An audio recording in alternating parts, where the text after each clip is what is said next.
All right, let's go over the scripture screen.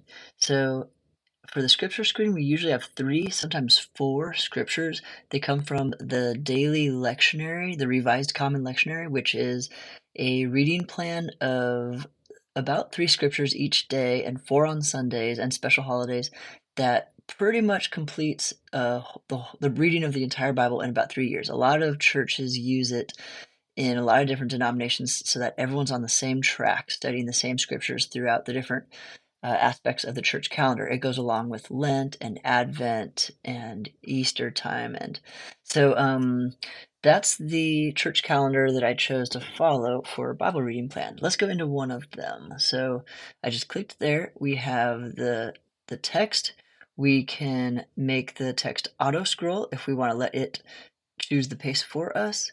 We can click the play button to get a prompt on how to use this screen. Take another deep breath and think about a question or concern in your.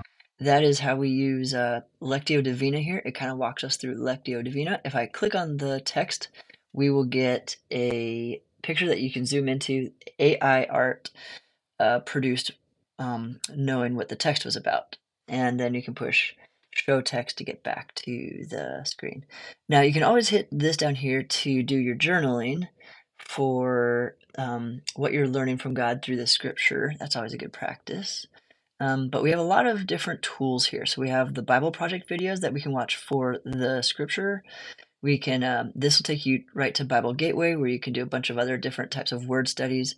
This will take you to where you can listen to the chapters for the day.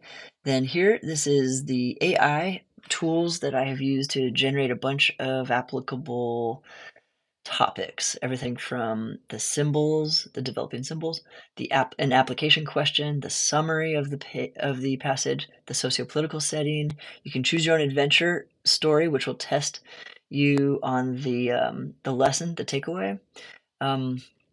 There's like even it'll pick a similar movie scene from pop culture that represents kind of the morals of the themes of the scripture, songs, even can analyze Myers-Briggs and Enneagram perspectives of this text and other things. Then down here we have a commentary, Enduring Word Commentary, which is a great commentary just if you have questions about the text. Then we have Bema Podcast, which is a great podcast which goes through the Bible from a Hebrew perspective. Here you can do research on Blue Letter Bible. Here is a document that contains a lot of the research that is basically crowdsourced by me or friends of mine, people who have used this. And this here is, you can ask ChatGPT a question. It is a really great resource. It is trained on a lot of biblical scholarly data. And so you can just type in your question there. You click this, which copies your question, and then you paste it into the screen that pops up, push send, and it'll answer your question. It usually does a pretty great job. Here we have where sketch notes would usually be. You'll see them here. It's a note-taking method that chronicles a pastor's sermon, and it does it visually.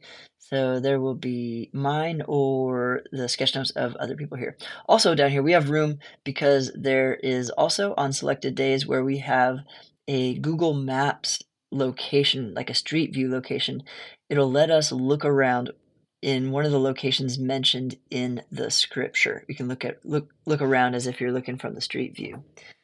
Okay, and that's the same thing for the other scriptures for the day. We have this AI, the common themes. AI has generated what are the common themes in these 3 scriptures. Then we also have different comments that you can leave about the passage. I need to delete that search by scripture button. But there we go. That is our scripture button, our scripture screen.